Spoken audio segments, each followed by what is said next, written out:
Então, Luiz, o que eu poderia falar aqui da questão de criança e adolescente, eu tenho que me referir assim, nós estamos vivendo um momento, uma situação de um total desmonte, né, ou destruição do Estado social, né? Do Estado que tem a função de promover políticas públicas, de corrigir as distorções que o sistema capitalista impõe para uma sociedade, ou de amenizar, vamos dizer. Mas hoje nós estamos vivendo um momento que o sistema moderno, ele está se transformando, né? Se transformando e está se implantando um Estado totalmente ausente ou sem nenhuma compromisso com política pública, com proteger aqueles que estão numa situação de fragilidade social, né? Então, o Estado está desmontando, né? Desmonta todas essas políticas públicas, ou mantém essas políticas públicas, o meia-boca, né? Vamos falar numa linguagem popular, o meia-boca, faz, mas não faz, né? Faz a política, mas é uma política precária, uma política com parcos recursos, com uma situação assim muito precária, né? Então nós estamos vivendo atualmente esse desmonte, né, do Estado social e nós estamos vivendo uma situação muito dramática para as crianças, para os adolescentes, mas especialmente para os trabalhadores, né? Para os trabalhadores que pegam no pesado, não é? Então, não é todo mundo, toda criança e todo adolescente que está mal, né? Está mal os adolescentes, filho dos trabalhadores, né? A gente fala que o Brasil, ele tem uma economia podre. O que é essa economia podre? É uma economia que ela não garante a sobrevivência e a reprodução dos trabalhadores. Quer dizer, a pessoa constitui uma família, aí cria os filhos, aí os filhos vão estudar, os filhos vão trabalhar. Não, isso não existe para os trabalhadores, ou pelo menos para 80% dos trabalhadores, né? Então, não tem as condições materiais das pessoas se reproduzirem de modo apropriado. Ou seja, se reproduzir é cuidar de si e cuidar dos filhos, né? Então, você tem 80% da população não consegue mais fazer isso. Tanto que há uma destruição completa das famílias, né? Normalmente as famílias ficam a mãe cuidando dos filhos e em casos mais bem raros até dos pais, não é? Tá certo? Ou o pai fica cuidando, mas é bem raro isso. O que fica são as mães cuidando dos filhos, né? Sozinha, trabalhando, tendo que trabalhar, tendo que cuidar dos filhos e não tem mais a família. Então, não tendo a família, o que vai acontecer com as crianças? Elas vão ficar numa situação de vulnerabilidade completa, né? Que mesmo, você vê, nós acompanhamos aqui pelo Sem Teto, as mães que cuidam dos filhos, né? Mas a mãe larga a criança sozinha em casa para ir trabalhar. Ela não sabe o que acontece quando ela volta, né? Nós tínhamos um hábito aqui de quando as pessoas começavam a participar, a gente visitava as famílias, né? E uma ocasião eu fui fazer essas visitas. Era uma mulher que estava participando no nosso grupo e de repente ela não veio mais. Nós fomos lá na casa dela e ela tinha tirado um menino de 8 anos da escola para cuidar do menino de 3 anos. E aí nós fomos lá na casa dela, os dois, né, o menino de 8 anos e o de 3 anos, estava trancado dentro de um quarto, né, com as janelas todas fechadas. Então, nós temos hoje uma situação dramática em relação aos trabalhadores, né, especialmente 80% dos trabalhadores. E com isso, é claro, um grande problema para as crianças e adolescentes de um modo geral, né? De um modo geral. O trabalho do CEAS, ou da assistência social aí, é um trabalho que ele trabalha no fim da linha, né? Por exemplo, porque você tem muitas crianças e muitos adolescentes que elas estão numa família pobre, passa fome, né? Não cuida da saúde, mas tem lá a famíliazinha, a mãe, ou o pai, ou um parente que cuida. No caso do trabalho da assistência, ele vai trabalhar com as crianças que já não tem mais nada, né? Que ele já não tem mais nada, não tem mais a família, né? Ele não tem mais ninguém responsável. Tem um meio social dele. Eles veio para cá, contanto que lá eles já estão sendo ameaçados. Construir esse meio social. Com as outras crianças. Ele vem numa busca de sobrevivência, né? De sobrevivência.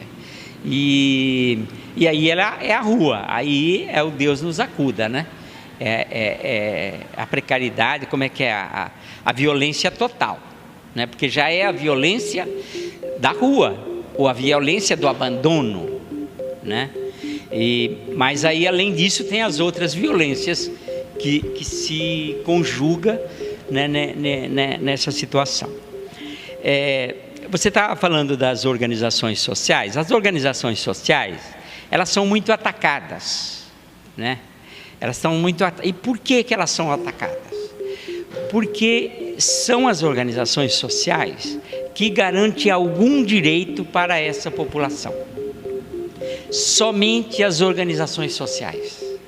Uns trabalham melhor, outros trabalham um pouco mais precário, sempre tem algum problema, mas são as organizações sociais que asseguram esse serviço, tanto da assistência como da própria creche, como as próprias creches. São Paulo tem 2.400 creches conveniadas, né?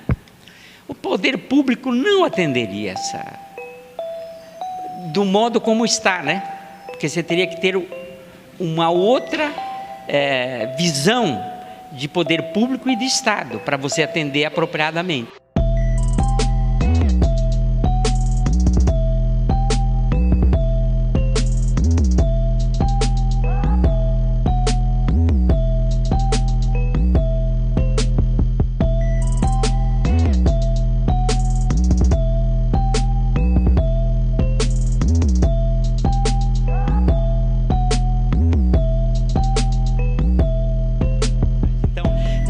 Das creches, enquanto as creches conveniadas atendem 3 crianças, com o mesmo recurso o poder público vai atender uma só, né? Enquanto no poder público, para ele atender uma criança, você atende 3 nas creches conveniadas.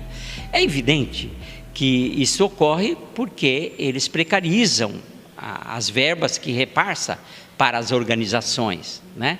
Eles, por exemplo, a comida vai ser, não vai ter aquela abundância. As organizações sociais, o que elas têm que fazer? Recorrer a doações, elas têm que se virar para poder tocar aquele serviço. Mas o poder público não teria a mínima, quer dizer, nessa concepção de poder público, né, agora, não teria a mínima condição de atender as crianças das creches, né? E também na assistência social, também não teria, nessa concepção de Estado, né? Não teria, porque não é o Estado social, não é o Estado democrático de direitos. Democrático de direito é só no nome, tá certo? É só nome. Porque democrático de direitos significaria assegurar o direito das pessoas, especialmente dos trabalhadores, do pessoal de baixa renda, né? Ou os desempregados, ou os que trabalham em serviços precários. Ela teria que garantir, para ser um Estado democrático de direito, ela tinha que garantir a escola, a creche, tinha que garantir a educação, a saúde, né? Ela tinha que garantir a moradia, não podia deixar crianças morando na beira do córrego. Nós vivemos uma experiência aqui, num serviço nosso, que foram acolhidos 3 irmãos, né? 3 irmãos, e aí a assistente social foi puxar a linha, né? Aí foram parar na casa dos meninos. É evidente que a rua era melhor que a casa deles. Eles estavam morando praticamente dentro do esgoto, né? Então os meninos fugiram de casa e foram caçar seus meios na rua, não é isso? Então, o Estado, na forma hoje, na configuração que ele tem, ele não leva direito para as pessoas. Quem leva direito para os trabalhadores, para as famílias de baixa renda, para o pessoal que está na pior, são as organizações sociais. E são as organizações sociais também que lutam por esses direitos. Ele se incomoda com as organizações sociais, porque são, de um modo ou de outro, as organizações sociais falam, não, precisa ter uma creche aqui, não, precisa atender, como vocês estão fazendo, né? Atender essas crianças que estão na rua. Não pode acabar com o SES, não, precisa ter o SAICA, ou precisa ter centros de acolhimento, ou precisa ter o CAS Rua, né? São as organizações sociais, porque, e aí, eles procuram jogar a culpa, todos, mas isso é das elites, da burguesia, dos ricos que tenta jogar a culpa nas organizações, porque são as organizações que defendem direito. O Ministério Público não defende direito, né? O Estado não defende o direito, não assegura direito. Eles querem punir este ou aquele, mas não para garantir o direito das famílias, porque você vê, no caso das creches, quando o prefeito fechou aí 7 creches, jogou 1.000 crianças na rua, 170 mulheres desempregadas. Qual o compromisso do Ministério Público com essas pessoas que passaram por essa violência? Nenhum.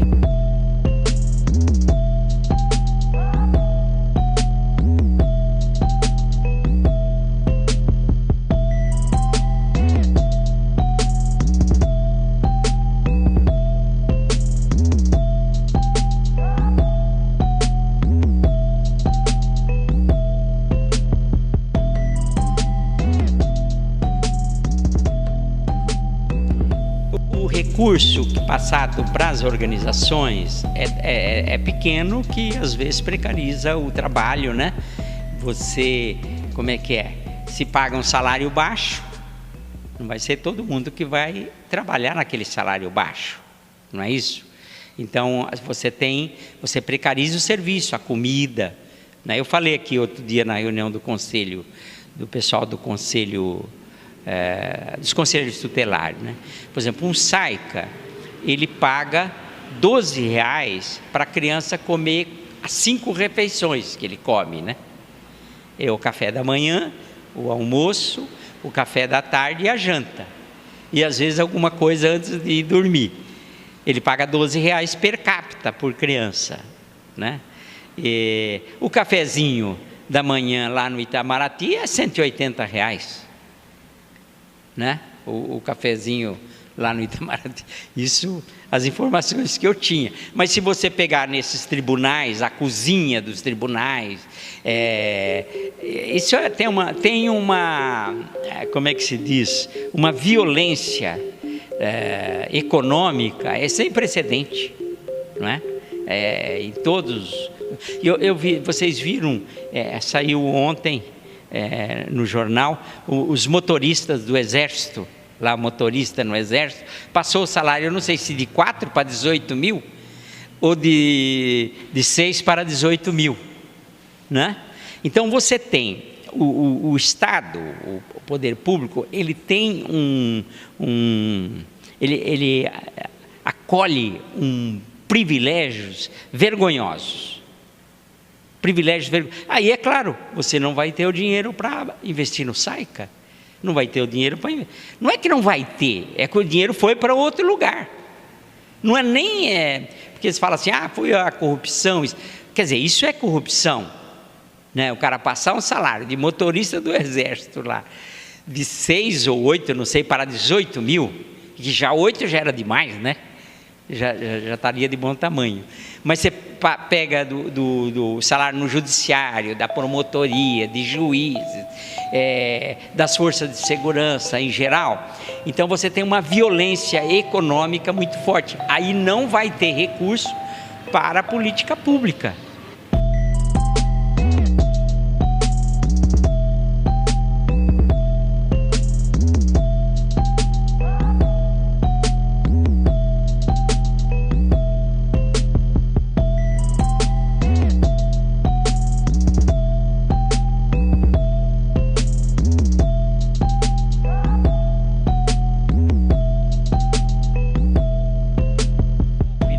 O golpe de 2016 ele veio para destruir o Estado social, né? E isso não é um fenômeno só no Brasil, esse é um fenômeno global, né? Que é assim, o Estado ele está se transformando apenas num aparato policial, né? Um aparato policial. Então, a grande dificuldade nossa das organizações sociais é unir as organizações, tá certo? Essa é a grande dificuldade, porque se as organizações sociais conseguissem se unir, elas conseguem melhorias, conseguem melhorar a política pública, mas a grande dificuldade é a falta de união das organizações sociais. Você veja esse caso do fechamento das 7 creches, não teve solidariedade de nenhuma organização social, não é? Se você pega esse caso dessas políticas, o Cas Rua tem uma disputa para pegar o Cas Rua, então um dá cotovelada na outra organização, né? Ou aí vai ver quem tem mais, não é nem quem tem mais habilidade, mais expertise para fazer o serviço, é para quem tem alguém lá no poder, que está mais próximo do poder. Então isso desqualifica a política pública. Então o grande problema nosso das organizações sociais é a falta de união, porque se houvesse algum tipo de união, você pode melhorar a política pública. Quando houve, a gente melhorou.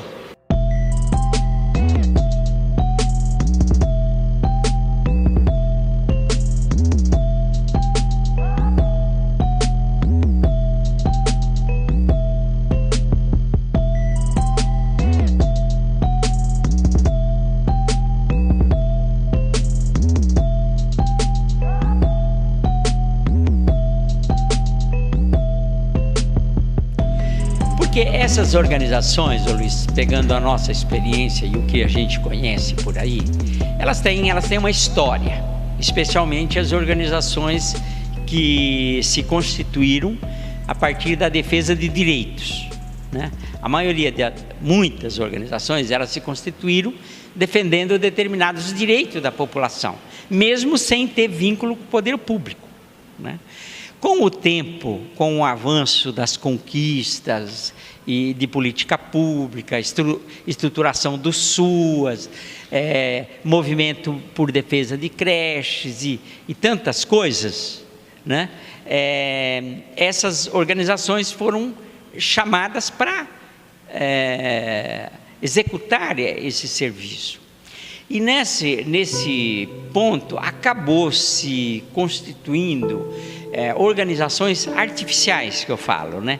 Aquela organização que ela é montada por um grupo político, né? Por forças políticas, vamos dizer assim, para pegar aquele serviço. Embora ela não tenha nenhuma expertise, ela pega o serviço porque ela tem vínculo com o poder público, né? Então se constituiu muitas organizações e as organizações não tiraram como rumo a defesa da política pública específica, tirou como rumo conseguir serviços, pegar projetos, pegar convênios. E isso impediu que as organizações se organizem, e há casos até de um ataca o outro.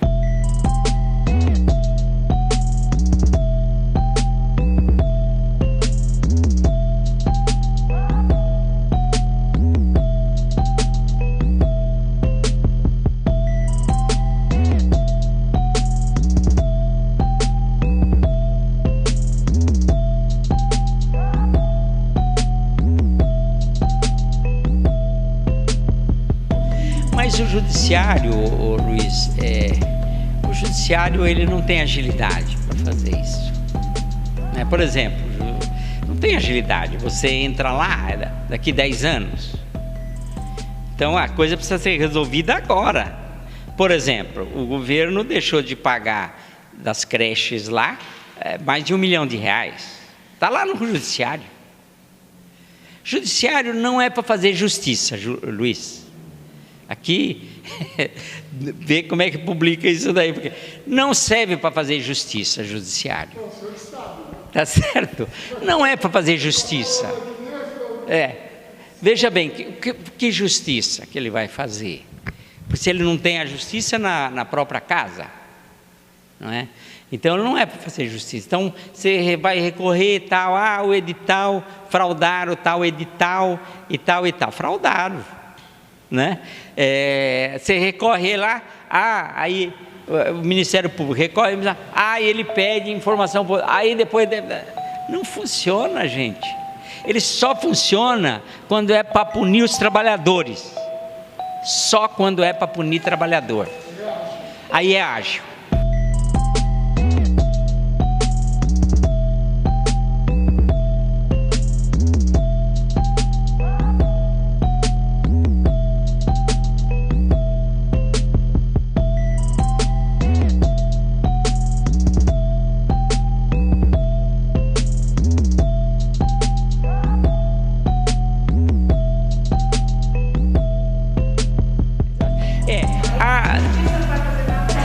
No caso da assistência social, tem uma transparência maior.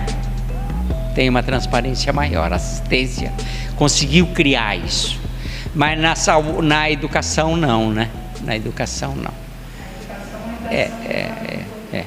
Então, o que tem... Vendo as organizações sociais, o problema é assim, são as organizações sociais que levam direito para a população em situação de vulnerabilidade social. Veja o caso da assistência social. São as organizações sociais que fazem o trabalho. Umas fazem melhor, outra faz um pouquinho mais precário, mas todas faz, né? E vive de milhões? Não, pelo contrário, se não fizer captação de recurso, as organizações sociais não sobrevivem. Né? Ela tem que fazer captação de recurso, e senão ela não sobrevive com o dinheiro do recurso público. Né? Falta a união. O que falta mesmo é a união para que possa contribuir para melhorar a política pública. E essa união, na prática, resultaria em que tipo de ação os pleitos para melhorar salário, né? Os salários são baixíssimos, né? Os pleitos para melhorar salário, os pleitos para melhorar a portaria, para melhorar o per capita. Então você teria condições de melhorar muita coisa. Nós vimos aqui, agora recentemente, aqui na assistência social, a secretária, a antiga secretária, ela propôs, né, e subsidiou um conjunto de oficinas que eu achei extremamente progressista, porque, por exemplo, o pessoal fica parado lá dentro dos serviços, aí desenvolveu oficina. Então, é possível melhorar, né? Primeiro você tem que ter um gestor público que entende, sensível com a situação, e você precisa a sociedade civil organizada, procurando melhorar o serviço. As organizações sociais, eu vi alguma coisa, que eles, tem gente que ataca, fez terceirização. Um equívoco. O que é uma terceirização? Uma terceirização, a empresa que pega o serviço obtém lucro.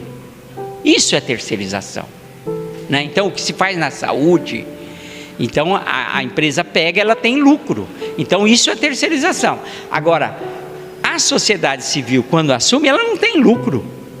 Não pode ter lucro. E não tem lucro, não é? Então, não é terceirização. Eu falo assim, que a sociedade civil fazendo experiências para gerir essa sociedade. Porque o poder público que está aí, o Estado que está aí, o Estado burguês que está aí, não vai gerir a sociedade para beneficiar os trabalhadores. Não vai. É uma das causas, na verdade, ele mantém os privilégios, ele mantém a desigualdade social, né?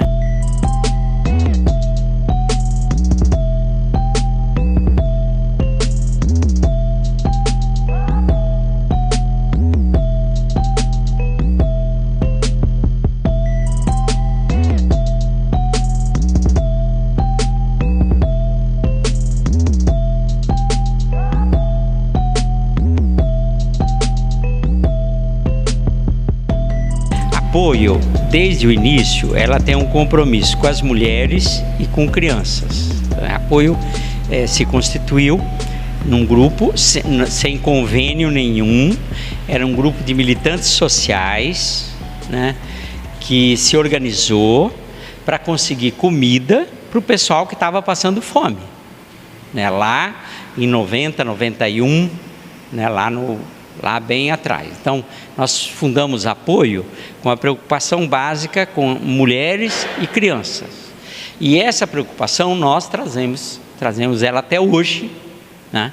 E tanto que na organização, nos espaços de moradia, a gente tem um regulamento que defende a mulher, né? Por exemplo, não é permitido a violência contra as mulheres e muito menos com as crianças.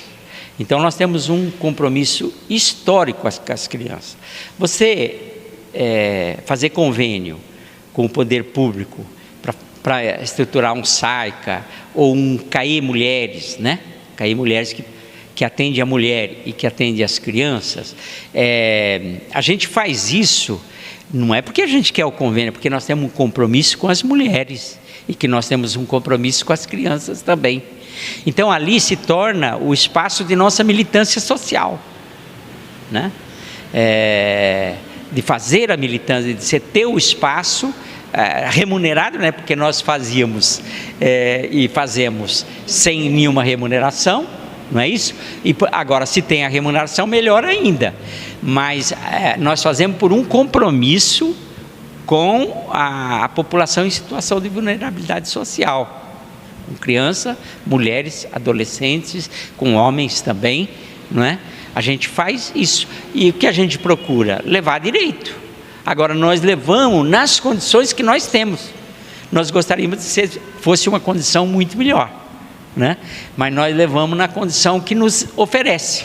Nós aqui, uma ocasião, um ano aí que fez muito frio, a SMADS ofereceu sugeriu para a gente pegar um serviço lá no Grajaú, né? E para atender 40 pessoas, né? Foi aqueles anos que foi aquele frio terrível, num local totalmente precário, e nós falamos, nós pegamos, porque era melhor ele estar dormindo lá dentro do que ele estar na rua. E aí muita gente veio criticar, falar, por que vocês pegam um serviço assim? Porque nós falamos isso, nós temos compromisso com a população em situação de rua. E ali nós fomos lutar para que aquilo melhorasse, né?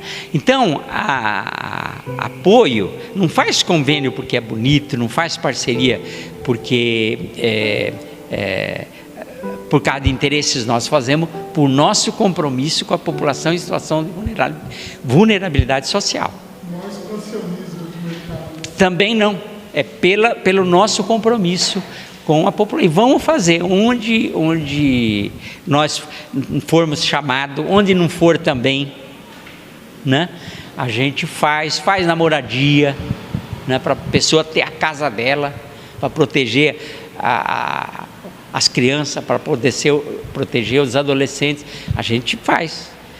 E trabalha, às vezes, em situações muito precárias. Os problemas que a gente tem tido é sempre por causa dessa política pública meia-boca, né?